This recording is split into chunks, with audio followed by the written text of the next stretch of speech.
Hey guys, मैं हूं आपका दोस्त लकी ऋषि। तो आज हम जिस मूवी की स्टोरी एक्सप्लेनेशन सुनने वाले हैं उसका नाम है मोर्टल कॉम्बैट। ये इसी साल 2021 में रिलीज हुई है और इसकी IMDb रेटिंग है 6.1 और इसे 86% गूगल यूजर्स ने लाइक किया है। ये इसकी पुरानी सीक्वल्स का एक रीबूट वर्जन है। तो चलिए ज़्यादा देर न करते हुए आज की वीडियो की शुरुआत करते हैं।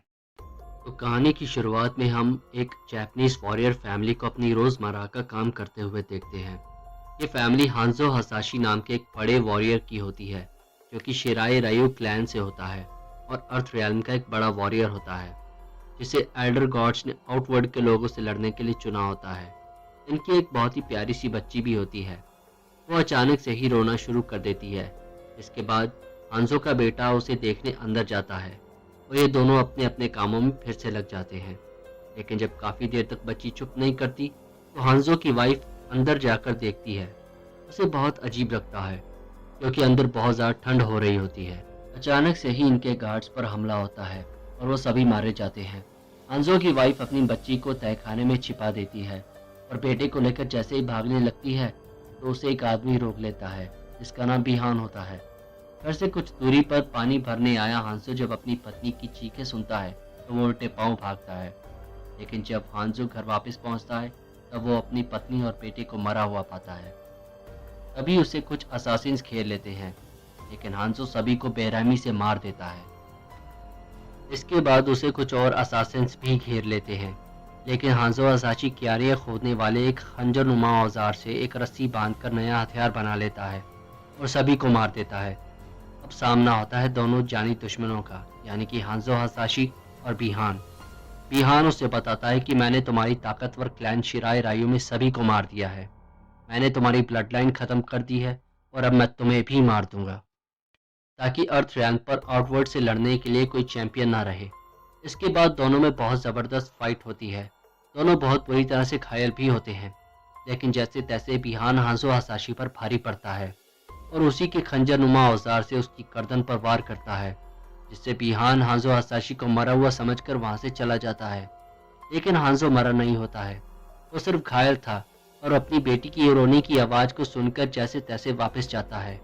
और ज़्यादा घायल होने की वजह से वो अपना दम तोड़ देता है, क्योंकि हांजो एक एल्डर गॉड्स के द्वारा चुना हुआ अर्थ रियल्म के लिए लड़ने वाला बड़ा वॉरियर होता है और उसके हाथ पर एक खास निशान भी होता है, जो कि सिर्फ और सिर्फ मॉर्टल कॉम्बैट फाइट करने वालों के पास होता है। उसी की वजह से वो अपनी बॉडी समेत कहीं टेलीपोर्ट हो जाता है। इसके बाद वहाँ पर लॉर्ड रेडन आता है। उसे पता चल जाता है कि हांजो हसाशी अब मर चुका है, लेकिन वो उसकी आखिरी बची निशानी यानी कि उसकी बेटी और उस खंजर जिस पर उसका ब्लड लगा होता है उसे लेकर वहाँ से चला जाता है। इसके बाद हम आज के मॉडर्न वर्ल्ड में एक professional mixed martial arts fighter Cole Young के बारे में जानते हैं, जो कि अपनी वाइफ एलिसन यंग, बेटी एमिली एंड अपने कोच से अपनी नेक्स्ट फाइट को लेकर डिस्कशन करता है। उसका कोच उसे बताता है कि वो एक बहुत ही डेंजरस एंड एक्सपीरियंस्ड फाइटर से लड़ने जा रहा है और वो उसके सामने एक पंचिंग बैग ही बनकर रह जाएगा। लेकिन कॉल फिर भी लड़ने को तैयार हो जाता है। जब फाइट चल रही होती है तभी एक जैक्स नाम का बंदा वहां आता है और सबसे ज़्यादा सीरियस होकर वही इस फाइट को देख रहा होता है। कॉल अपनी पूरी ताकत लगा देता है, लेकिन वो इस फाइट को जीत नहीं पाता और इन दी एंड हार जाता है। इसके बाद हम देखते हैं कि शैनसंग अपने सबसे बड़े वॉरियर सब जीरो को बताता है कि भविष्यवाणी का समय आ गया है, जिसके मुताबिक हांजो हसाशी का वंशज हमें 10वीं यानी कि आखिरी मॉर्टल कॉम्बैट के टूर्नामेंट में हरा देगा। लेकिन सब जीरो कहता है कि मैंने हांजो हसाशी की ब्लड लाइन को ख़त्म कर दिया है, तो अब कोई भी भविष्यवाणी काम नहीं करेगी। लेकिन शैनसंग फिर भी कहता है कि अर्थ रियल्म के जितने भी चैंपियंस हैं उन्हें ढूंढकर मार दिया जाए, ताकि हम बिना टूर्नामेंट लड़े ही जीत जाएं। यहाँ पर शैनसंग सब जीरो को बिहान कहकर बुलाता है और हमें पता चलता है कि बिहान ही सब जीरो है। इसके बाद हम देखते हैं कि कोल को हांजो हसाशी का अक्स दिखाई देता है। जब कोल एमिली के साथ बैठकर बातें कर रहा होता है तभी जैक्स उससे मिलने आता है और उसे अपना बर्थ मार्क, जो कि ड्रैगन जैसा दिखता है, उसे दिखाने को कहता है। कोल अपना बर्थ मार्क दिखाता है और वहां से चला जाता है। वो अपनी फैमिली के साथ एक रेस्टोरेंट पर बैठकर टाइम स्पेंड करता है। जैक्स इन पर नजरें रखे होता है और अपनी फ्रेंड सोनिया ब्लेड को फोन पर उसके बारे में और उसके निशान के बारे में बताता है। तभी वहां पर सब जीरो आ जाता है और इन पर हमला कर देता है, लेकिन जैक्स वहां आकर कोल और उसकी फैमिली को निकाल कर ले जाता है और कोल को अपना ड्रैगन का निशान दिखाकर इसकी सच्चाई बताता है कि हम अर्थ रियल्म के चैंपियन वॉरियर्स हैं और वो आउटवर्ल्ड का वॉरियर है, जिनसे हमें मॉर्टल कॉम्बैट टूर्नामेंट में जीतना होगा, वरना आउटवर्ल्ड अर्थ रियल्म पर राज करेगा। जब ये गाड़ी से जा रहे होते हैं तभी सब जीरो इनके सामने आ जाता है। जैक्स चाहता है कि कोल अभी लड़ने के लिए तैयार नहीं है, तो जैक्स कोल को गाड़ी ले जाने को बोलता है और सोनिया ब्लेड से मिलने को कहता है। जब कोल वहां से चला जाता है तब जैक्स और सब जीरो में एक जबरदस्त फाइट होती है, लेकिन जैक्स इस फाइट में हार जाता है और सब जीरो जैक्स को अधमरा छोड़कर वहां से चला जाता है। इधर कोल सोनिया से मिलने जाता है ताकि वो उसकी हेल्प कर सके। इस सब से बच निकलने के लिए सोनिया कोल को मॉर्टल कॉम्बैट के बारे में सारी बातें समझाती है और ये भी बताती है कि आउटवर्ल्ड के वॉरियर्स अर्थ रियल्म के हर एक चूजन वन यानी कि चुने हुए योद्धाओं को ढूंढ ढूंढ कर मार रहे हैं ताकि वो बिना लड़े ही जीत जाए। सोनिया ने एक किराए के हत्यारे कैनो को भी वहां पर बांध के रखा होता है, जो कि एक चूजन वन यानी कि एल्डर गॉड्स के द्वारा चुना गया वॉरियर होता है। वो एक बहुत ही लालची और बड़बोला किस्म का आदमी होता है जो कि अपने आप को ब्लैक ड्रैगन क्लैन का बताता है। उसी वक्त उनके ऊपर एक खतरनाक क्रिएचर हमला कर देता है, लेकिन तीनों मिलकर उसे मार देते हैं। सोनिया कोल को बताती है कि इस लड़ाई में उसकी सालों की मेहनत बर्बाद हो गई है और अब उसे रेडन से मिलना होगा ताकि वो सब जान सके कि आगे क्या करना है। कैनो बताता है कि उसे वो जगह पता है जहां रेडन रहता है, तो ये सब रेडन के पास जाते हैं ताकि वो फाइट के लिए ट्रेनिंग ले सके। वहां पर इनकी मुलाकात लॉर्ड रेडन के सबसे पावरफुल वॉरियर लियो कैंग से होती है। वो इन्हें टॉम के अंदर ले जाता है और मॉर्टल कॉम्बैट की सारी हिस्ट्री समझाता है कि कैसे आउटवर्ल्ड हर कुछ 100 साल में एक टूर्नामेंट लड़ता है। जब कोई रियल्म 10 टूर्नामेंट हार जाता है तभी वो आउटवर्ल्ड उस पर कब्जा कर लेता है और इस बार ये अर्थ रियल्म का 10वां टूर्नामेंट है। सभी वॉरियर्स को अपनी फुल पोटेंशियल पावर यानी कि अरकाना को पहचानना होगा, जो कि इन्हें सुपर ह्यूमन एबिलिटी देगा, वरना ये आउटवर्ल्ड के योद्धाओं से लड़ नहीं पाएंगे। और वहां पर जैक्स भी होता है जो कि अपनी दोनों बाहें गंवाने की वजह से बेहोश हुआ रहता है। इसके बाद ये सब लॉर्ड रेडन से मिलने जाते हैं, जहां लॉर्ड रेडन इन्हें बताता है कि इनमें से कोई भी लड़ने को तैयार नहीं है। और सोनिया के पास तो ड्रैगन मार्क भी नहीं है, तो वो लड़ भी नहीं सकती। इसके बाद वहां टॉम में सब जीरो आ जाता है और लियो कैंग के ऊपर हमला कर देता है, लेकिन उसी वक्त लियो कैंग का कजन ब्रदर कंगलाओ आकर उसकी मदद करता है। लेकिन सब जीरो अकेला नहीं आता, उसके साथ शैंग संग और मिलीना भी आती है।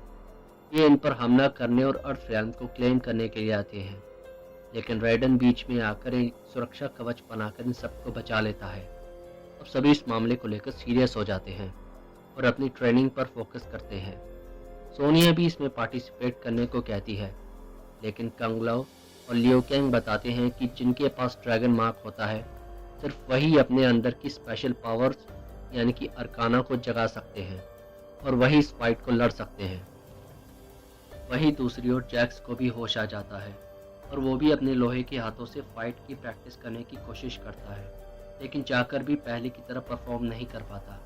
लेकिन सोनिया ब्लेड उसे लगातार मोटिवेट करती रहती है। इसके बाद सभी डिनर के लिए इकट्ठे होते हैं। तभी कैनो अपने बड़बोलेपन में सभी पर कोई ना कोई तंज कसने लगता है और बुरा भला बोलता है, लेकिन फिर कंगलाओ और लियो कैंग बातों ही बातों में कैनो को इतना चढ़ा देते हैं कि जिससे कैनो को गुस्सा आ जाता है और उसके अंदर का अरकाना यानी कि स्पेशल पावर ट्रिगर हो जाती है और उसकी आंख से एक शार्प लेजर कंगलाओ पर निकलती है, लेकिन कंगलाओ अपने कैप से इस लेजर अटैक को डॉज कर लेता है। अब इस फाइट के लिए कोल का अरकाना जगाना बेहद ज़रूरी होता है। लियो कैंग कोल को समझाता है कि जब तक तुम्हें गुस्से और दर्द में नहीं रहोगे तब तक तुम्हारा अरकाना नहीं जागेगा, तो तुम्हें इस पर फोकस करना होगा।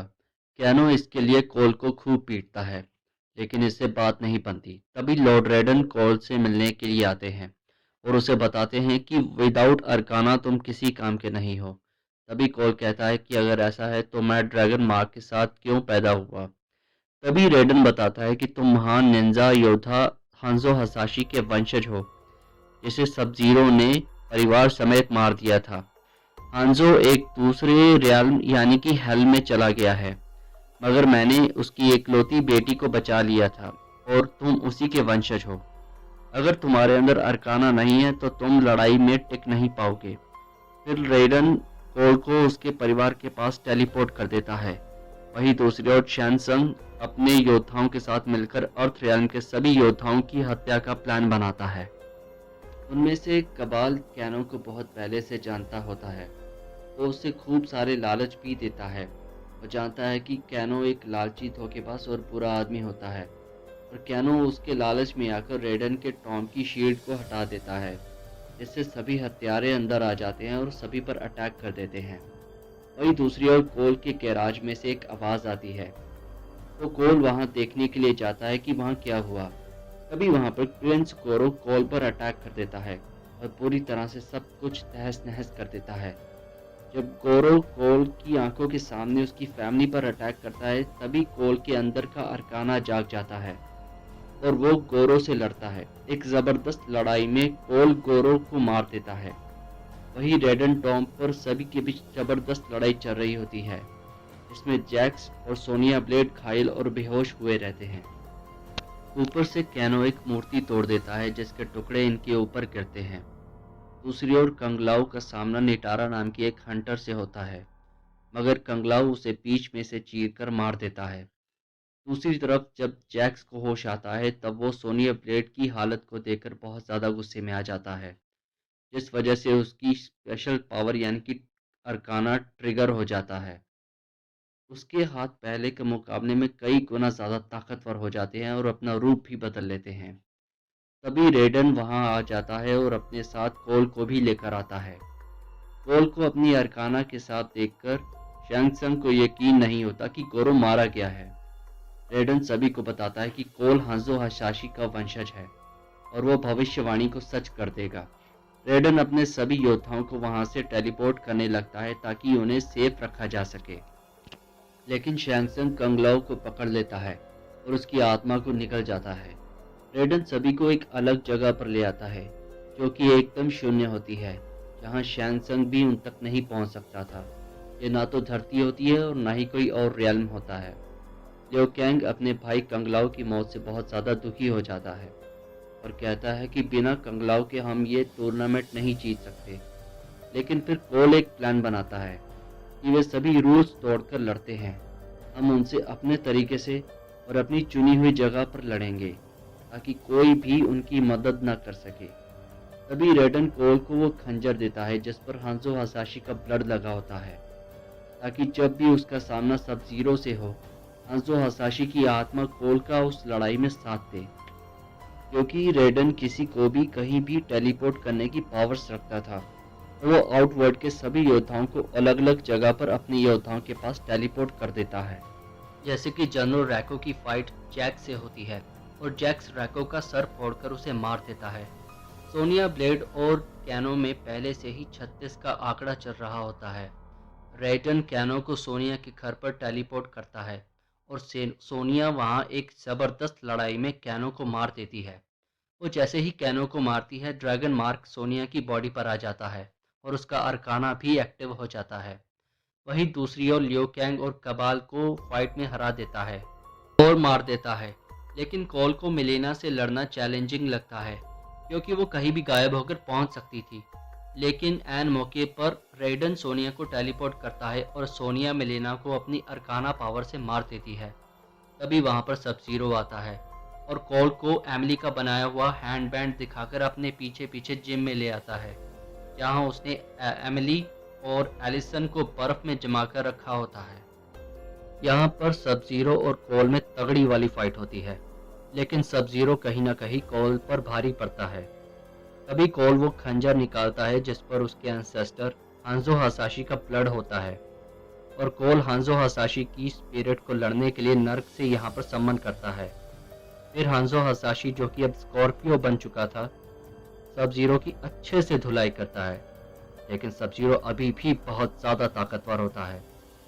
कोल और स्कॉर्पियो मिलकर सब जीरो का सामना करते हैं और उसे हरा देते हैं। फिर स्कॉर्पियो सब जीरो को नर्क की आग में जलाकर मार देता है। स्कॉर्पियो अपनी दुनिया में जाने से पहले कोल को अपनी ब्लड लाइन की केयर करने को कहता है।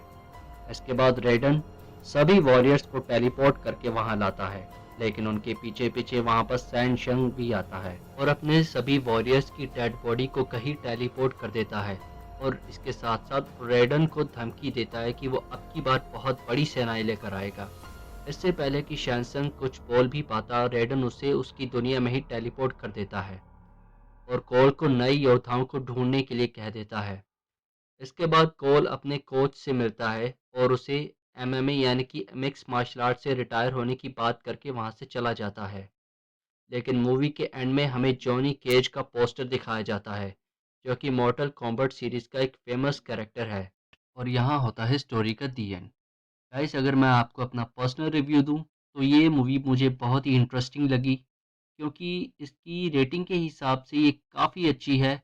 अगर आप इसे देखेंगे तो आप बोर नहीं होंगे और ये कहीं से भी मुझे वन टाइम वॉच मूवी नहीं लगी। इसका सबसे बेस्ट पार्ट मुझे यही लगा कि इसके एक्शंस एंड इसके वीएफएक्स बहुत अच्छे हैं।